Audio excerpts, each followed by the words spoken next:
Usmani Haidara Bangidu Uinya Haridoi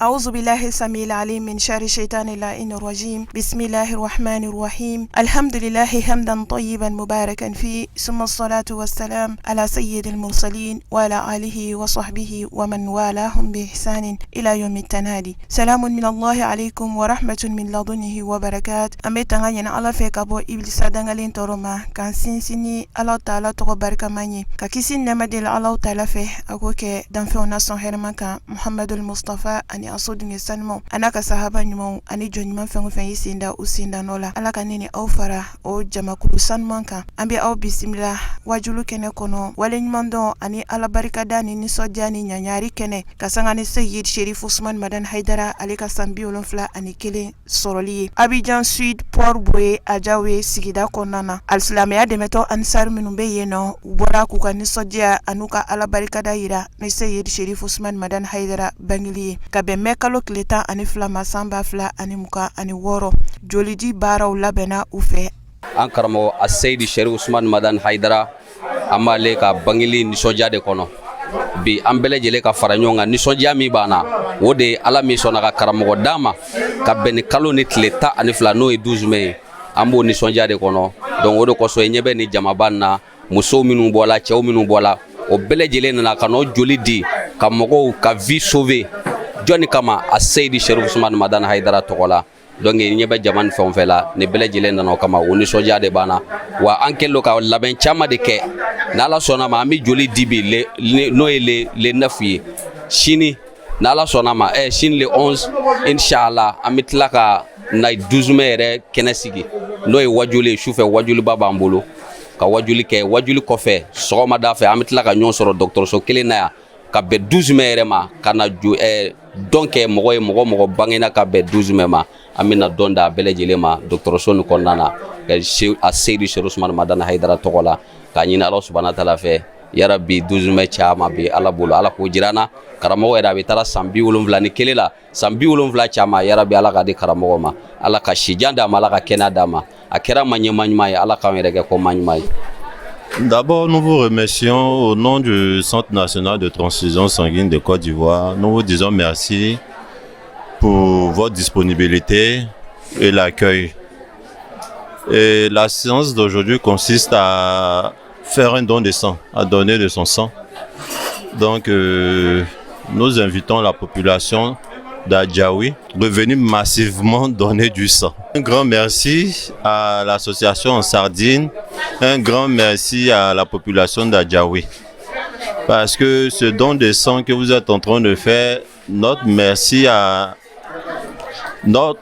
ne suffira pas. Mais Dieu seul vous dira merci.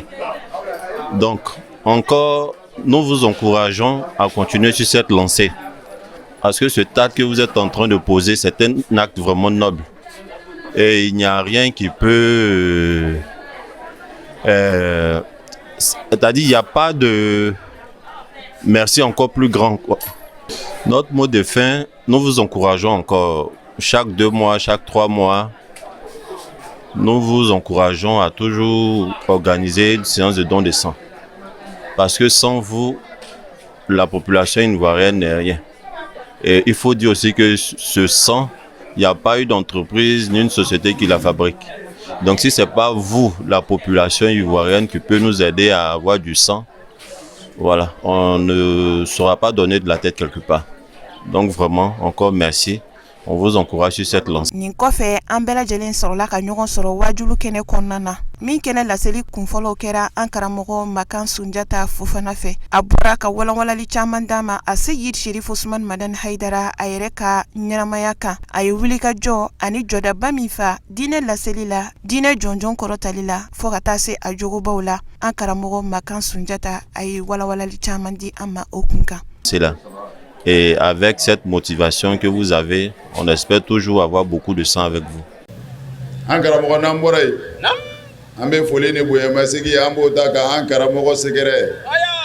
Aseyidi Sherif Ousmane Madani Haidara. Abadi. An bɛ fɛ ka dɔɔni fɔ cɛ min kan. Haya. Sherif Ousmane Madani Haidara. Naam. A ka ɲɛnamaya b'an bolo su in na. Karamɔgɔ yɛrɛ ye jɔnni ye? Tayi. Jogo jumɛn b'a la n'a tilala ka mɔgɔw bila o sira? Naam. Laɲini jumɛn bɛ an karamɔgɔ la? Fisamandiya jumɛn ni Ala y'o kɛ an karamɔgɔ ye? Naam. Karamɔgɔ sera ka baara jumɛn réaliser dugukolo in sanfɛ sabu an karamɔgɔ a nana baara kama. Kosɛbɛ kɛ. N y'a f'i ye sisan, Sherif Ousmane Madani Haidara a bangena ka bɛn mai kalo de ma.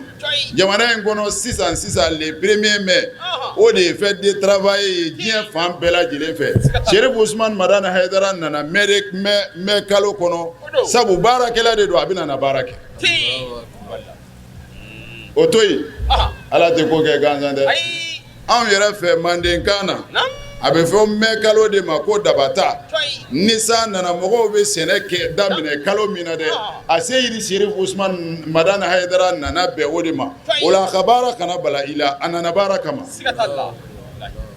An na kun ye baara de dɛ, o la e min donnen don nin tɔ in na a nɔfɛ, e min sɔnna ka tugu a kɔ, baarakɛla de don, kumakɛla tɛ. Wa quli i'malu fasayarallahu amalakum wa rasuluhu wal mu'minun.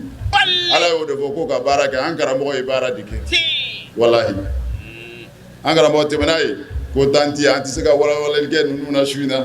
Al-mawdu'. Naam, bisimila.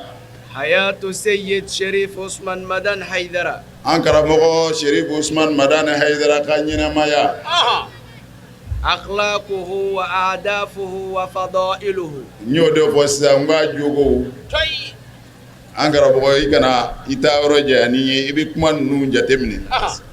N'i ye min fɔ papier kɔnɔ ka ban comme dɔ b'i bolo dɔ bɛ n yɛrɛ bolo, i bɛ tɛmɛ o kan, an sen ka teli, an mago bɛ ko dɔw la ka fɔ su in na. Naam, man huwa Sayyidi Sherif Ousmane Madani Haidara.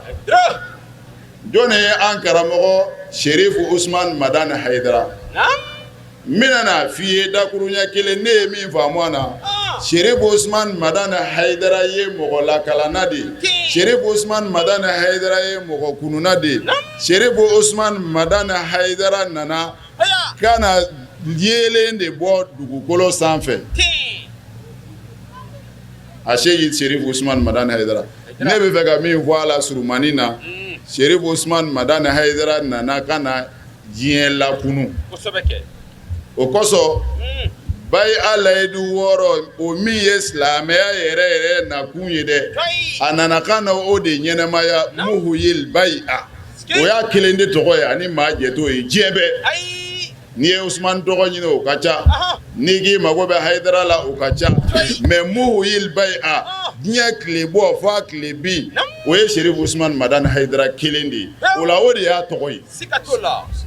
Wallahi i b'a filɛ kosɛbɛ kosɛbɛ, ɲɛmɔgɔya bayi'a de don, mais a kumana ka cogo min na ni Sherif Ousmane Madani Haidara don, i bɛna n'o fɔ n ye, n'a fana tɛ i bɛna n'o fɔ n ye, mais n bɛ rendez-vous d'i ma, n'i ko k'a tɛ a don ka da kun min kan, n bɛna n'o f'i ye sigi wɛrɛ ni Ala y'o nɔgɔya.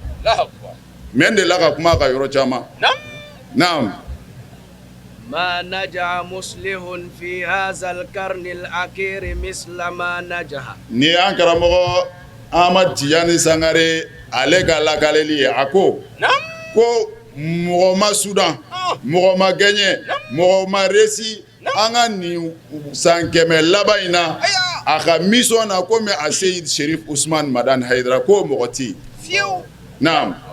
ولم يرزق القبول في بلاد ماندي. A ko Manden jamana bɛɛ wajulikɛla dɔ tɛ yen, baarakɛla dɔ tɛ yen min ye bɛnsema sɔrɔ a ka baara la komi a Seyid Sherif Ousmane Madani Haidara k'o tɛ yen. N'a bɛ yen e k'a yira n na kɛ. N ko diɲɛ bɛɛ sigilen don bi bulon kelen kɔnɔ, fɛn min bɛ passé Amérique bi e b'a kalama, fɛn min bɛ passé yan bi Américains b'a kalama, diɲɛ tile bɔ n'a tile bin diɲɛ bɛɛ sigilen don bulon kelen kɔnɔ. O la e ka dɔ yira n na min bɛ komi a Seyid Sherif Ousmane Madani Haidara. Naam. وقد بدأ دعوته وحيدا. Ko Sherif Ousmane Madani Haidara y'a ka wajulu daminɛ a kelen fi halati bu'usin, gɛlɛyaba de kɔnɔ. an b'ale ta jɔya ko Sherif Usman Madani Haidara a ko mɔgɔ tɛ yen an ka nin waati laban in na 20e millénaire in na mɔgɔ min siècle in na mɔgɔ min sera k'a ka mission dafa comme Sherif Usman Madani Haidara wa mɔgɔ tɛ yen Manden jamana kɔnɔ min ye sababa bɛn sɔrɔ komi a se Sherif Usman Madani Haidara ko nka a y'a ka baara in daminɛ n'o ye weleda ye gɛlɛya bɛɛ lajɛlen kɔnɔ n'o fɔra dɔrɔn hali n'a tɔgɔ ma fɔ e ni ne b'a dɔn mɔgɔ min ye gɛlɛya bɛɛ lajɛlen ku a ka wajulu kɔnɔna na a ka baara kɔnɔna na an ka nin waati laban in na o ye Sherif Usman Madani Haidara de ye ani mɔgɔ ma jɛ o la naam رجل غير وجه العالم عالم الإسلام rajulun ghayyara alama al-islami ni an karamɔgɔ Badrudini ka ɲɛfɔli ko Sherif Usman Madani Haidara ye cɛ dɔ de ye min ye silamɛya ɲɛda yɛlɛma naam وخاصة في غرب إفريقيا بسعة علمه ومناقبه الكثيرة an karamɔgɔ nin jayara kosɛbɛ dɛ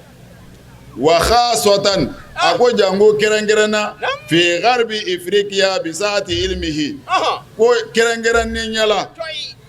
farafina tileben fɛ Sherif Usman Madani Haidara a ye silamɛya ɲɛda yɛlɛma n'a ka dɔnni de ye ani a ka sɛgɛsɛgɛli caman mɔgɔ min don a ye recherche kɛ kosɛbɛ a ye bahasu kɛ kosɛbɛ wajulu sira kan a ye silamɛya ka cɛɲɛ silamɛya ɲɛda kɔrɔ min n'o tun bɛ silamɛya la Sherif Usman Madani Haidara de y'o segin silamɛya ma ka silamɛya nɔrɔ segin a ma mais a sera k'o kɛ cogo di متقلصا خوذة التقوى Sherif Usman Madani Haidara ye Ala ɲɛsiranya de kɛ a ka nɛgɛban fila ye k'o don a kunkolo la nin baara in kɛtɔ naam متقمصا درع التوكل متعمدا o kɔfɛ a tilala ka yɛrɛ kalifa ani yɛrɛ sɛmɛ tawakulu a y'o nɛgɛduloki don a kan na mu'tamidan k'i tila k'i sinsin naam على صولجان البيعة على الإسلام bai'a nɛgɛ bere kan n'o ye faama bere Sherif Usman Madani Haidara a bɛ fɛ ka mun f'i baara in daminɛtɔ Sherif Usman Madani Haidara ye Ala ɲɛsiranya k'a ka ban fila ye k'i sɛmɛ Ala la ka da a yɛrɛ la k'o kɛ duloki ye ka don a kan na k'i sinsin bai'a layidu 6 kan ka taa an karamɔgɔ Mamadu Lamini Ture Badrudini ale ye nin fɔ ne tɛ sɔn ye dɛ ni min ye min fɔ n b'o fɔ o la sisan a bɛna fɛn o fɛn mɛn nin kɔnɔ nin bɛɛ ye nin mɔgɔ fila in ka ɲɛfɔli de ye an karamɔgɔ kan a Seyd Sherif Usman Madani Haidara k'a yira la k'a fɔ an ka karamɔgɔw fana bɛ baara la ko o bɛ sɛbɛnni la a bɛ dɔw kɔnɔ k'an bɛna sigi ka kuma an karamɔgɔ kan ten komi kɔnɔw bɛ n'u sigi yiri la n'an wulila ka taa dɔrɔn k'a banna nin sɛbɛnni ninnu bɛ yen a dɔw ka ca san 10 ye bi wa u bɛ yen fo ka taa dugukolo meleke dɔwɛrɛw bɛ yen ka fara o kan hali ɲɛ bɛ n yɛrɛ min sigilen na ne ye sɛbɛnni dɔ kɛ an karamɔgɔ kan nka ne ta kɛra n ko la ni mɔgɔw kununa ka so ma san min u bɛ n'o fana ye mais ne ko de n ko a Seyd Sherif Usman Madani Haidara n'an sera bange yɔrɔ ma ne yɛrɛ ye min sɛbɛn ne bɛ n'o f'i ye an ka taa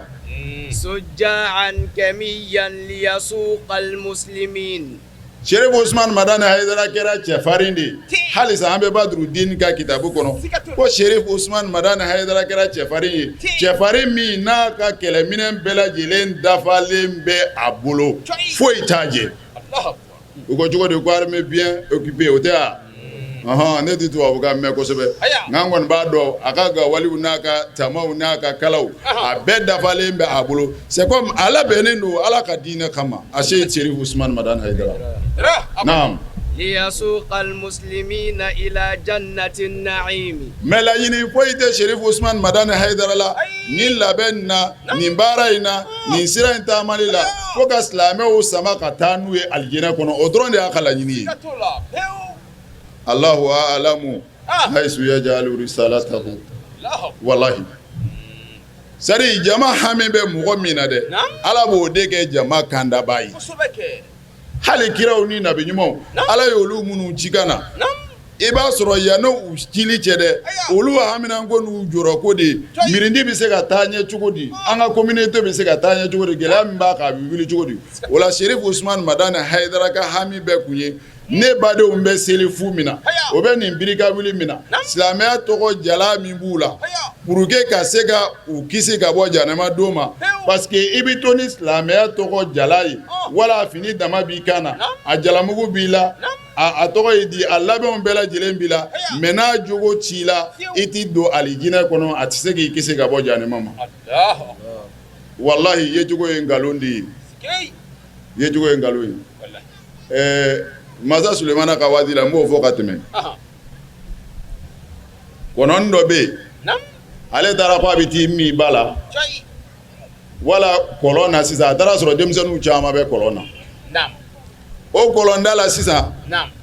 ale y'a ye kɔnɔni kɔni ni denmisɛnninw man di ka kɔrɔ ni sera ninnu kana se ka ko dɔ dan kan wala ka minɛ kɔnɔ y'i mabɔ fo denmisɛnninw taara cɛkɔrɔba dɔ n'a bobosi nana kɔlɔnda la min kɛ kɔnɔni y'i torin ka na ko a bɛ na ji min o cɛkɔrɔba yɛrɛ de tilala ka gabakuru ta ka kɔnɔni bon k'a ɲɛ kelen ci kɔnɔ fana m'a to ten komi o kun y'u ka laada ye Masa Sulemana ka waati la ale y'i ɲɛsin ka taa Sulemana fɛ min kɛra ka t'o lakali kuma teliyala sisan u ye cɛ wele ka na ko kɔnɔ in nana ko e y'a ɲɛ kelen ci i dun y'a kɛ ka da mun kan kan jɔlen ma sɔrɔ cɛ da u ye kiiri bula a kan k'a fɔ ko bɔn i ɲɛ kelen fana bɛ ci parce que i ye kɔnɔ ɲɛ kelen ci o kɛlen o pɛrɛnna k'u bɛna cɛ ɲɛ ci min kɛ kɔnɔ ko k'u k'u jɔ k'a bɛna kɛ ale de kama ko mɛ n'i y'a kɛ ale sago ye k'u kana cɛ in ɲɛ ci k'a ɲɛ kana ci dɛ k'u k'a bonji minɛ ko k'o di ko parce que k'a y'ale tromper n'a ka cɛkɔrɔbaya n'a bonji in de ye ko sinon n'o tɛ ko denmisɛnninw tun bɛ yen ko ale ma gɛrɛ o la ko n'u y'a ɲɛ kelen ci k'a bɛ se ka mɔgɔ wɛrɛ janfa mais ko n'u u y'a bonji di ka bɔ a la k'a tɛna mɔgɔ wɛrɛ tromper ni cɛkɔrɔbaya ye ye cogo ye nkalon de ye janfa yɛrɛ de don n'a sɔrɔ jogo t'a la an karamɔgɔ an ka taa innahu alimul allama Cherif Ousmane Madani Haidara ye dɔnnibaaw ka dɔnnibaa de ye fahimul fahama faamutigiw ka faamutigi don shamsun nahari tile yelen don badrul layali Cherif Ousmane Madani Haidara ye kalo tile 14 su de sa'adul awan waati ka kunnandiya sababu don malazul anami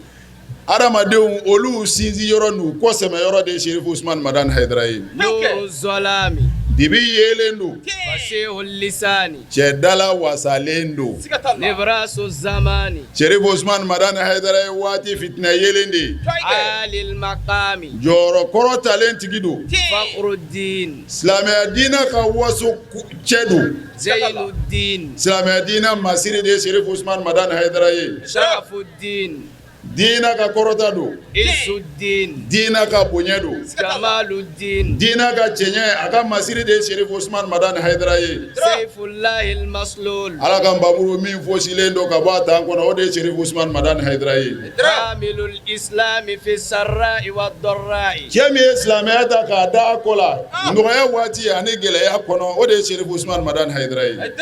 jami'un nasi ba'da firaqihim mɔgɔw faralen kɔfɛ cɛ min sera ka mɔgɔw fara ɲɔgɔn kan k'u kalan k'u kɛ baden ye nin ye Cherif Ousmane Madani Haidara ka kabako ye ka jamana dɔ sigi diɲɛ kɔnɔ min tɔgɔ ko Ansarudin a n'a kanubaw k'u fara ɲɔgɔn kan a m'u fara ɲɔgɔn kan ni marifa ye a m'u fara ɲɔgɔn kan ni bere ye a m'u fara ɲɔgɔn kan ni muru ye fo ala ka kumakan ka tila k'u dusukun kala ɲɔgɔn na olu ka ɲɔgɔn kanu ka tɛmɛ hali kɔnɔwolodenw kan kɔnɔwolo kelen denw kan ni de ye Cherif Ousmane Madani Haidara ka kabako ye o kosɔn Ansarudin a sɛbɛ tɛ jamana ye a tɛ siya ye a tɛ foyi ye an karamɔgɔ Cherif Ousmane Madani Haidara kɔ naam muslihun nasi ba'da fasadihim Cherif Ousmane Madani Haidara ye mɔgɔw laban de ye u tiɲɛni kɔfɛ naibur rusul wal anbiya'i kiraw ni nabi ɲumanw Cherif Ousmane Madani Haidara ye olu nɔnabila de ye dugukolo sanfɛ qul innama anta munzirun wa likulli qaumin had Sherif Ousmane Madane Haidara ye kiraw nɔnabila ye nabi ɲumanw nɔnabila don. Siga t'o la. muhyi al-bay'ata ba'da mawtiha. Al-mufti al-am. Baya ma dɔn bɛna nin fɔ cogo min de quoi. O de la i jɔ sinon ma ko muhyi al-bay'a. Ko baya ɲɛnamaya b'a don. Siga t'o la. Ba'da mawtiha a salen kɔfɛ. Siga t'o la. Kuranɛ aya dɔ salen kɔfɛ cɛ min nana ka na o kuranɛ aya lakunu. O de la an karamɔgɔ Badrudine ko al-mujaddidul a'azam. Nin ye kumaba de ye dɛ mais ni dalu t'i bolo i tɛ se k'a fɔ. Fiyewu. O de ye mujaddidu ye naam. Siga t'a la. Baya salen kɔfɛ a nana baya lakunu. Siga t'o la. O de la n k'i ma ko muhyi al-bay'a a kelen tɔgɔ don. N'i y'a tanu i bɛ se k'a tanu n'i y'a ka fani don i bɛ se k'a ka fani don ni n pɛrɛnna n'a tɔgɔ ye i bɛ se k'o fɔ n'i ye tɔgɔ o tɔgɔ fɔ n karamɔgɔ ma i bɛ se k'o fɔ i karamɔgɔ ma mais n'i y'a fɔ i karamɔgɔ ma don min na ko muhyi al-bay'a a b'i gɛn o don bawo a b'a dɔn k'a t'o ye. A t'o ye. So kɔrɔ. I y'o nkalon da a la de. N'i y'a kelen tɔgɔ de muhyi al-bay'a naam. المفتي العام في الفتوى في دار الفتوى. Ale de bɛna mɔgɔw kunnafoni. Darul fatwa kɔnɔ. وحلال المشاكل. Ani ko ɲagaminen minnu bɛ yen silamɛya ko ferekelen minnu bɛ yen ko gɛlɛn minnu bɛ yen a bɛna olu filɛ. وضوء الإسلام. A bɛna silamɛya da kɛnɛ kan. Sorahatan pambaranpa wulibali la. Siga t'o la. السيد شريف عثمان مدان حيدرة. Sherif Ousmane Madane Haidara da'awatu Ibrahim. Ibrahima ka duwawu minɛna cɛ min ma o de ye Sherif Ousmane Madane Haidara ye. Siga t'o la. Ibrahima Ala ko a ma ko wa iz ibtala Ibrahima rabbuhu bi kalimatin fa atammahun. Qala inni ja'iluka linnasi imaman. Qala wa min zurriyyati. Qala la yanalu ahadi az-zalimun. Allahu akbar. Ala ko Ibrahima ma ko a bɛna Ibrahima kɛ ɲɛmɔgɔ ye ko kumana min na ale ye Ibrahima kɔrɔbɔ ni kumakan dɔw ye kɔrɔbɔli examen na Ibrahima gɛnna Ala ko Ibrahima komi i gɛnna ne ka kɔrɔbɔli la Ibrahima ye lajarabili so de ye wallahi mais o lajarabili ninnu bɛɛ lajɛlen kɔfɛ Ala ko komi i sera k'an ka lajarabili ninnu bɛɛ lajɛlen kun ne bɛna n'i kɛ ɲɛmɔgɔ ye Ibrahima fana ko Ala n'i bɛ n kɛ ɲɛmɔgɔ ye n bɔnnaw bɛɛ lajɛlen kɛ ɲɛmɔgɔ ye Ala ko ne t'i bɔnnaw bɛɛ kɛ ɲɛmɔgɔ ye dɛ ni min kɛra tɔɲɔnikɛla ye ne t'o kɛ ɲɛmɔgɔ ye mais n'i ye min kɛlen ye ɲɛmɔgɔ ye i b'a sɔrɔ o tɛ tɔɲɔnikɛla ye i b'a ye nin kuma in bɛ bɛn Sherif Ousmane Madane Haidara ma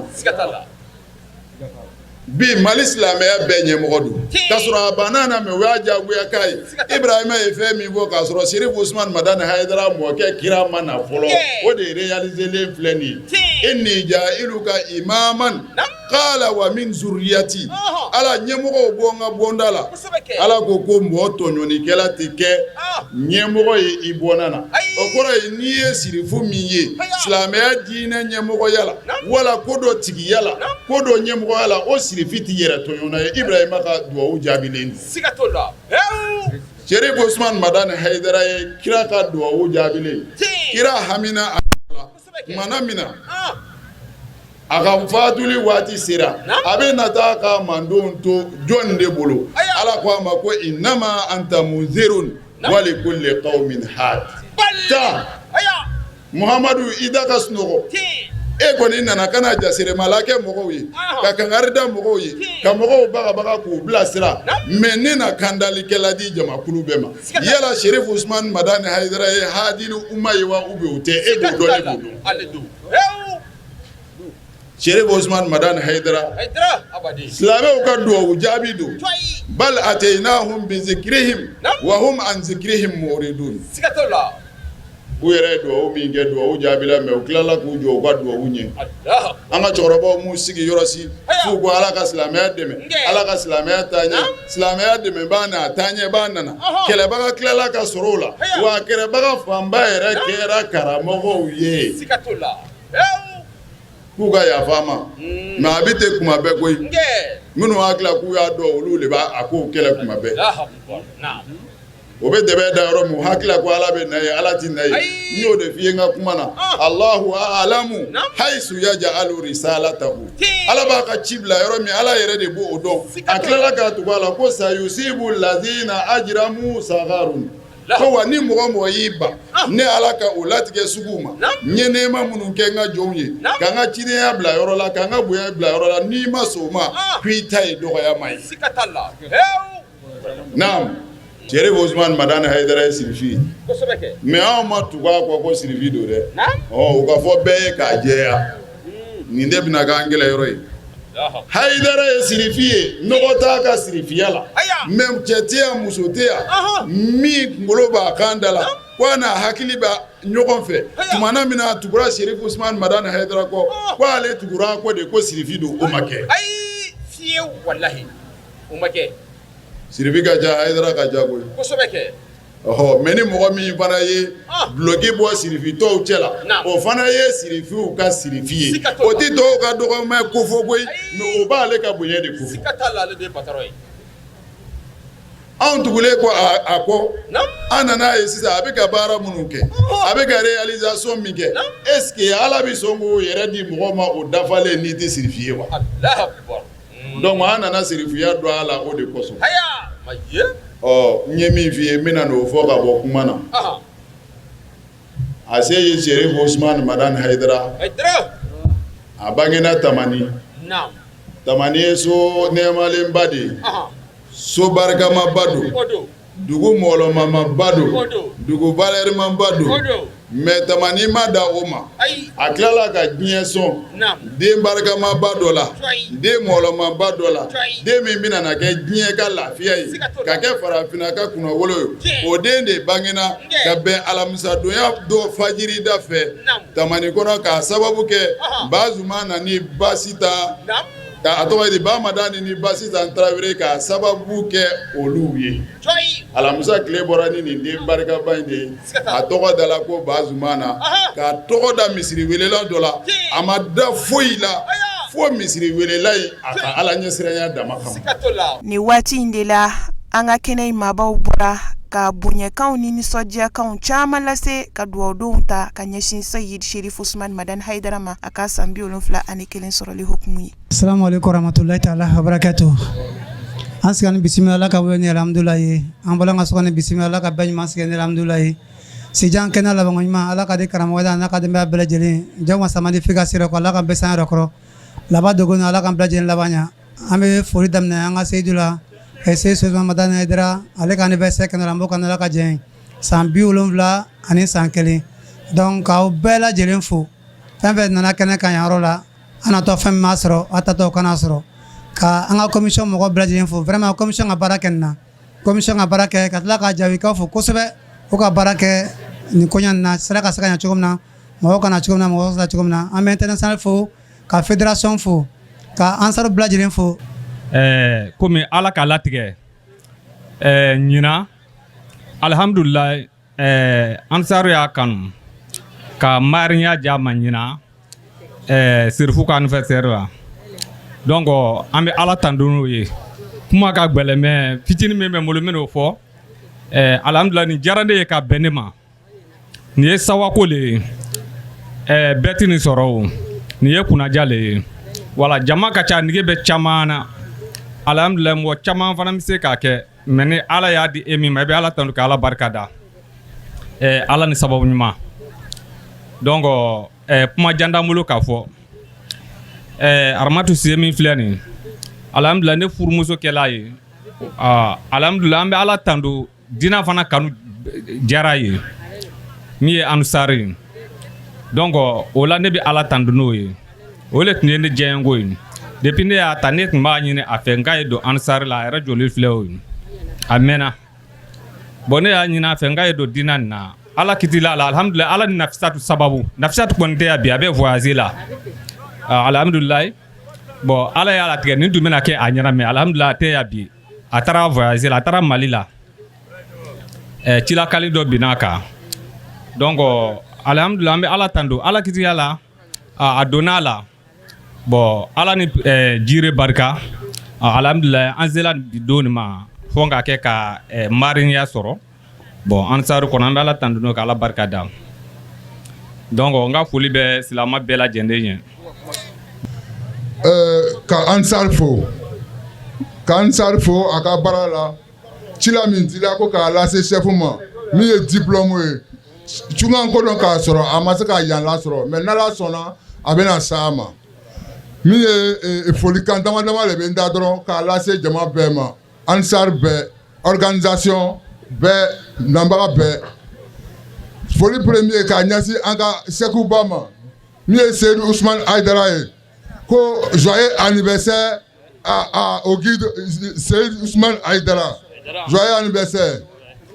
o ye foli premier k'a lase ale ma ale de ye sababu ye k'an bɛɛ kɛ ɲɔgɔn kan yan bi ko a ni ce ko a ni baraji a y'a baara a ni ce Ala ka baara la foli filanan k'a lase PCO ma min ye président de l'organisation ye organisation ma nɔgɔ ko ni ce ko ni baraji o ka bonya kɛ k'a lase dɔgɔtɔrɔso ma ka se yɔrɔ yɔrɔ la Ala ka caman bila a ta yɔrɔ la ko ni ce o ni baraji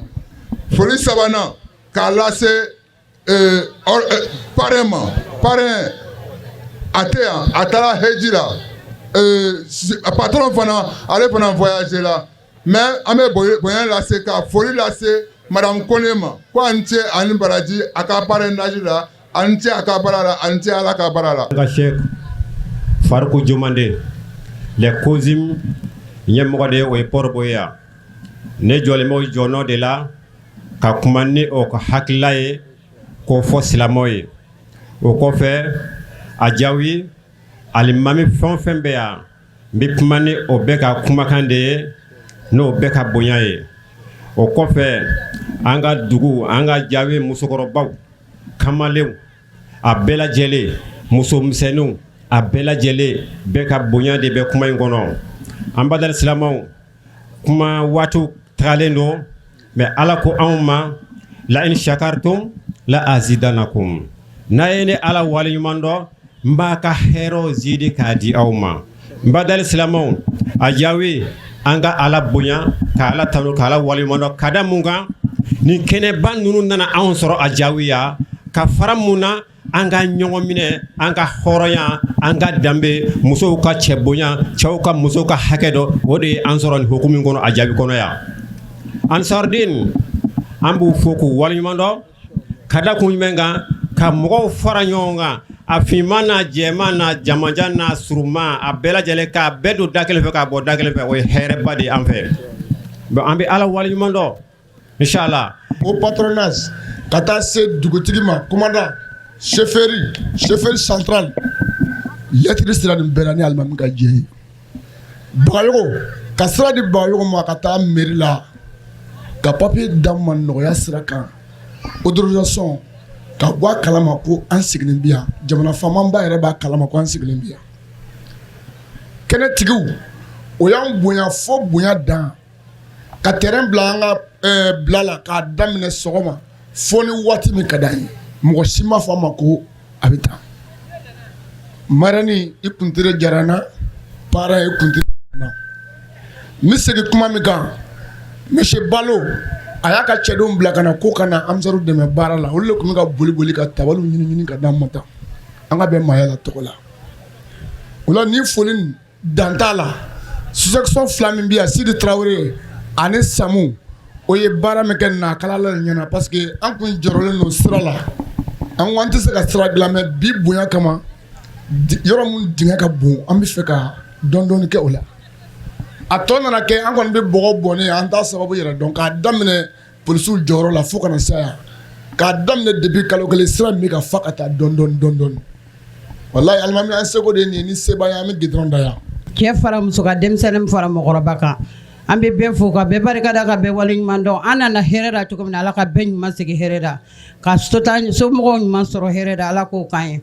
san ɲɔgɔn caman bɛ Ala bolo Ala k'o jira an na karamɔgɔya dusu bɛ ɲɔgɔn caman bɛ Ala bolo Ala ka jira an na an ka jɛ ka kɛ ɲɔgɔn fɛ a dɔrɔmɛ bɔra yɔrɔ o yɔrɔ Ala ka barika segin an nɔ na an b'an ya karamɔgɔw fo olu min ye karamɔgɔ nɔ nabila la k'an ka ɲɛmɔgɔw fo k'a daminɛ an ka président bara Yusu Dengani ale min ye ka sira da an ka commission mɔgɔw ma ka baara nin labɛn an b'a fo a n'a ka biro kɔnɔ mɔgɔw k'an ka section 6 fo ka section 19 fo ka bɛɛ fo tɔnden bɛɛ lajɛlen bɛɛ k'i seko kɛ an bɛ bɛɛ fo o foli kɔfɛ an bɛ tila ka foli laban n'an ka sababu ɲuman ye a Seydi Serifu Usumani Madani Haidara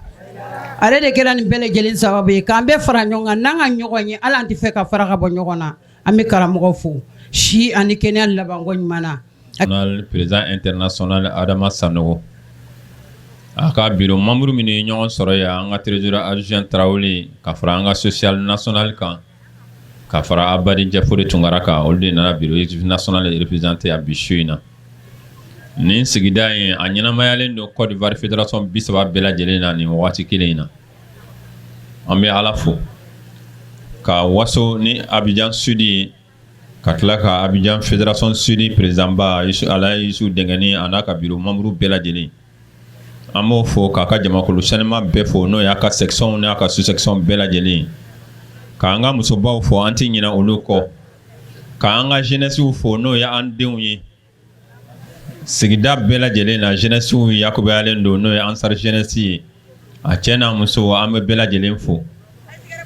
an ma ɲinɛ an ka maabaw kɔ an ka karamɔgɔbaw kɛrɛnkɛrɛnnenya an ka imamubaw bɔra ka dugawu sanimaw kɛ an ye. Assalamu alaikum wa rahmatullahi ta'ala wa barakatuh. Alhamdulillah rabbil alamin. Antina kuma janya tugun ka sababu kɛ waati kɛcogoya yɛrɛ kama. Hakilila an ka ɲɛmɔgɔw bonda caman ye foli kɛ ka daminɛ an ka national mɔgɔw la ka na an ka sigisɔn mɔgɔw la u bɛɛ foli kɛ. Donc an bɛna an wasa don olu ka foliw la an bɛna dugawu de k'u ye vraiment an bɛ an ka national mɔgɔw fo k'an ka fédération mɔgɔw fo olu ka tɔnden bɛɛ k'an ka sigisɔn mɔgɔw fo olu ka tɔnden bɛɛ k'an ka sous-section mɔgɔw fo olu ka tɔnden bɛɛ olu minnu kɛra sababu ye ka nin kɛnɛ in sigi an b'u fo ka dugawu k'u ye yarabi ama Ala min ye ɲinan yira an na Ala ka san wɛrɛ yira an na an b'a ɲini setigi Ala fɛ k'an ka dugutigilakaw fo olu fana sɔnna ka kɛnɛ di aw ma an ka baara kɛ u ka dugukolo kan an b'an ka dugutigilakaw fo ka tila ka dugawu k'u ye. Ustaz Maliki Tesuke ale bɛ bɔ ka kɔrɔfɔw ta an ka jɛ an ka sɔrɔliw ɲamada. Ala ko kira ma Muhammad sallallahu alaihi wasallam a ko Musa ye fɛn saba ɲini ne fɛ a fɔlɔ ne ye Musa kɛ kira ye tuma min na Musa siranna n y'a hakili sigi a ko wa Ala n sɔnna mais n y'a ɲini e fɛ n dusukun fɛrɛ Ala n dusukun fɛrɛ Ala n nɛ walawala Ala n balimakɛ Haruna fara n kan a ka kɛ kira ye an ka taa Firawuna ma ɲɔgɔn fɛ Ala kira de ko ale ni Ali bi ko Haruna ni Musa a ko ya Ali mɔgɔ si tɛ kɛ e fɛ fo mumini mɔgɔ tɛ ban e la fo nafigi kafiri o ye Ali ka hakɛ ye Fatima dun Zahara ta don don min na Kuranɛ aya jiginna ko an ka kuma Ala kira fɛ ni majigi ye ni sabali ye ko an kana kuma Ala kira fɛ i n'a fɔ an yɛrɛ dama bɛ ɲɔgɔn wele ka kuma ɲɔgɔn fɛ cogo min na ko kira ta kana kɛ ten kira dɔ fatutɔ la a y'a denw bɛɛ wele ko a ye na layidu di ne ma ne sara sira min kan n bɛna sa sira min kan ko a bɛ sa o sira kan a ye na layidu di ne ma denw nana ko an fa i balimakɛ n'o ye Ismaila ye e fa Ibrahim a sara u sara sira min kan walima u bɛ sira min kan an bɛ sa kan layidu don a tɛ bɔrɔtɔ a Seydi Serifu Usumani Madani Haidara a bɔra Ala kira la Ala kira joli don u tɔmɔlen don u wolomalen don u sugandilen don u mana u kunfɛ ten Ala m'u dan ten ka bila an kunna ten u wolomana u tɔmɔna u saniyara Kuranɛ u garanti suratu Ahzabi aya 73 Fatima du Zahra a ba ye jɔn ye Khadija ye jɔn muso ye Ala kira fa naani na Khadija fa naani na fa kelen ba kelen u mɔkɛ duruna tɔgɔ ye ko Kilabu kira fa o naani na fa Khadija fa naani na fa kelen ba kelen u mɔkɛ duruna tɔgɔ ye Kilabu u bɔra Kilabu de la ani Khadija tɔmɔna ka bɔ Hasimiyu la Ala kira fana tɔmɔna ye du ba denw don wa kira den Fatima Seydina Ali o furula ɲɔgɔn ma Fatima ye ala kira den Seydina Ali ye kira dɔgɔkɛ ye Seydina Ali fa ye Abi Talibi a ba ye Fatumata bintu Asadu ala kira ni Seydina Ali u bɔra ɲɔgɔn na Fatima dira Ali ma Fatima denw yɛrɛ de ye ala kira denw ye awa kira bi waso ni ninnu ye a ko Hasan wali Hussein wallahi ala kɛ mɔgɔ fɛ mɔgɔ min kɛra ninnu fɛ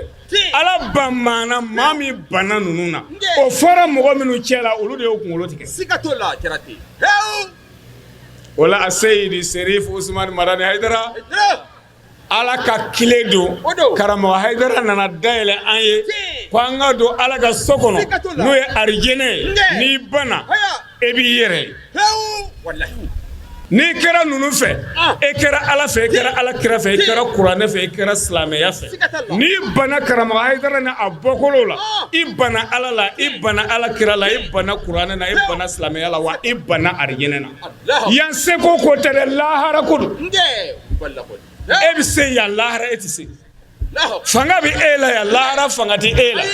diɲɛ a bɛ wuli don dɔ la wallahi an bɛɛ ti karamɔgɔ Haidara sara sɔrɔ dɛ mais a sara tɛ musow yɛrɛ de bolo muso a ye sɔn dɛ kosɛbɛ muso kun bɛ furu 100 de furu tɛ siri dɛ muso feere sugu de kun bɛ yen muso feere lɔgɔ o de kun bɛ yen e bɛ taa 100 san e bɛna sinsan koli e bɛ lɛnpɛn de don o la e bɛ sinsan ko e b'u mara yen ten ne mago sera min ma i b'a ta k'i mago ɲɛnabɔ e bɛ tila ka taa feere musow kun b'o jɔnya de la jɔnni nana o bɔ a la jɔnni nana o ban ala kira Muhammadu sallallahu alaihi wasallam ale nalen o ban wa kira ka kuranɛ a ye dan sigi ko 4 ka furu e k'o ti kɛ k'aw to 100 furu la e kun ye mun fɔ o la a ma ban dɛ musomanniw kun bi faga de ka dingɛ sen ka musomanni don a kɔnɔ k'a faga pewu ko muso yɛrɛ de kana balo mais ala kira min nana ko denmuso kana faga a ka kuranɛ ko ten ala kira min nana ko muso kana tɔɲɔ ka hakɛ di musow ma cɛw kan ka hakɛ di cɛw ma musow kan o kira ka kuranɛ ko 4 ka furu e ko pɛtu an b'aw ladɔnniya k'a fɔ kɛnɛ in a kɛra nisɔndiya ani munyamunya caaman ye alisilamɛya dɛmɛtɔn ansaruw bolo Abidjan Sud Port Boué a Diawé sigida kɔnɔna na gatotigɛ fɔɔ ka taa se ɲagari o de kɛra ka kɛnɛ in kuncɛ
kɛnɛ in kuncɛlen an ye kɔrɔfɔ galamani cɛngu maa minnu ye kɛnɛ in seereya baara in a labɛnbagaw u bɔra ka nisɔndiya ani u ka sewa yira an na. A y'a ye bi wajulu nana ka na kɛ Port-Bouye Adjawi wala wajulu kɛra Port-Bouye Adjawi fana jamaba de bɔra Abidjan fan bɛɛ lajɛlen fɛ ka na ɲɔgɔn sɔrɔ ni terrainba in kan yan vraiment min kɛra wasa ye min yɛrɛ ɲɔgɔn ma deli ka kɛ nin kɛnɛ in ka alako sira kan hali diɲɛdenya yɛrɛ sira kan ni jama ɲɔgɔnna ma deli ka fara ɲɔgɔn kan ni terrain kan ni karamɔgɔ Hayidara ka bangeni sababuya tun tɛ o la an ye baara nin fana daminɛ tuguni ni bi ka baara daminɛ n'o ye bi wajulu in ye a baara daminɛna ni nisɔndiyaw ye mais a kɔnɔna na dɔnw kɛla dɛmɛw kɛla o la an ka marraine comme aw yɛrɛ y'a fɔ cogo min na an ka marraine nana ni bonɲɛba ye k'a di an ma mais a ma d'an ma ko an yɛrɛ ka don a dila an ma de ko ka mɔgɔw dɛmɛ n'a ye minnu mako b'a la donc i b'a ye k'a fɔ baara in yɛrɛ hukumu bɛɛ lajɛlen n'i y'a fara ɲɔgɔn kan a bɛ bɛn ɲɔgɔn dɛmɛ de kan o la bi ka wajulu fana ala sɔnna a ma o ye karamɔgɔw ye caman fɔ anw ye karamɔgɔ Hayidara ka ɲɛnamaya kan an tun tɛ min kalama wa hali an tun bɛ min kalama n'an tun bɛ ɲini ka ɲɛna dɔw kɔ vraiment an miiriya janyana kosɛbɛ bi ka ansaru daminɛ waatiw filɛ ale ni karamɔgɔ Hayidara ka kow daminɛ waatiw vraiment o ye hakili jigin a caman na hali an tun tɛ min kalama donc a ye dɔ fara an ka limaniya n'an ka cɛsiri kan k'a jira k'a fɔ karamɔgɔ Hayidara ye baarakɛla de ye ni mɔgɔ mɔgɔ ko bɛ tugu Hayidara kɔ i bɛ kɛ baarakɛla de ye o la o y'an kalan o de la karamɔgɔ Hayidara ye baara de kɛ a ye silamɛw fara ɲɔgɔn kan a ye ɲɛni de kɛ a ye dilanni de kɛ wa a ye mako ɲɛ fana a faso ye donc an fana bɛ yen k'o de ladege laɲini min ye an bila ka moto di ka diplôme di moto dila min ma dila baarakɛlaw de ma mɔgɔ bɛ fo i yɛrɛ ka baara la o la karamɔgɔ Hayidara ka laɲini de ye nin bɛɛ lajɛlen ye ko an ka hinɛ ɲɔgɔn na an ka ɲɔgɔn dɛmɛ a dila min ma a dila an ka sécurité ansar sécurité dɔ de ma min ye mɔgɔ cɛsirilen min ye jɔyɔrɔba ta ansaru kɔnɔna na a sara bɛ ala de bolo mais anw bɛ nin d'a ma k'a fo k'a encourager de k'a ka dɔ fara a ka cɛsiri kan nin ye diɲɛ ta ye adamadenw sera ka min dɔn a la kɔrɔ ye ko ala bɛ min yɛrɛ dɔn a la ka bon ni adamadenw ta ye donc a bɛ mɔgɔ wɛrɛw fana bila ka ɲumanya yɛrɛ fana ladege k'a fɔ ja an ka ɲi ka nin kɛ ɲɔgɔn ye bon ni karamɔgɔ Hayidara ka jamakulu tɛ vraiment i bɛ fama ka ni ɲɔgɔnna ye yɔrɔ wɛrɛ k'a fɔ mɔgɔw jan bɛ to ɲɔgɔn na fo ka se nin niveau in ma wala o fana kɔnɔna na an ye o ɲumanya kelen kelen de dɔn an kanu ɲɔgɔn dɔw ye hali min tɛ ansaru ye vraiment min kɛlen bɛ ka ansaruw kanu ka jɔ o jigiya kɔrɔ ko caman b'a la nin kati in kɔnɔna na yan kɛrɛnkɛrɛnnenya la a dugutigi n'o ye jara Sumayila ye donc ale yɛrɛ de kɛra an ka nin kɛnɛ in patron ye o la an ye a bonya ni diplôme ye ka tableau ba d'a ma o kɔfɛ an ka dɔgɔtɔrɔ dɔ fana bɛ yan an ye diplôme d'a ma vraiment a bɛ ka waleya min kɛ adamadenya yɛrɛ sira kan adamadenya yɛrɛ sababuya la silamɛya sababuya la a bɛ ka waleya min kɛ ansaruw ye ansar tɛ mais a bɛ ka jɔyɔrɔ min ta ansaruw ye ni dugu in na yan a dogolen tɛ ansaruw fana y'a kanu o karamɔgɔ ka nin kɛnɛba in kan vraiment ka nin wale ɲuman dɔn tableau in ta ka sɛgɛrɛ n'a ye inshallah donc ka ɲumankɛlaw fana encourager sabula ka baarakɛlaw fana encourager sabula karamɔgɔ Hayidara ye baarakɛla de nin kun ye an ye nisɔndiya ala barikada ala wale ɲuman dɔ ɲaɲari a Sayid Sherif Usman Madan Hayidara ale ka anniversaire kɛnɛ kɔnɔ san 71 ka bɛn mɛn kalo tile 12 ma san 2026 kɛnɛ min ni a ɲɛnamayara Abidjan Sud Port-Bouye Adjawi kaw fɛ ka se ka ala barikada ni ka duwawu don ta sijan ani kɛnɛya ni lafiya ala bɛ se k'o di ni cɛkɔrɔba ɲuman in ma an b'a ɲini ala fɛ ya rabi ala ka an ɲɛmɛ ala ana zuriyaw bɛɛ lajɛlen an karamɔgɔ a ye silamɛya kɔrɔta an b'a ɲini ala fɛ ya rabi ala ka n'a kɔrɔta a ye silamɛya wasa ya rabi ala ka n'a wasa a kɛra jigiya ye alisilamɛya ye ya rabi ala ka jigiya ɲumanw di an n'a ma ala ka n'a sutura ala ka n'a wasa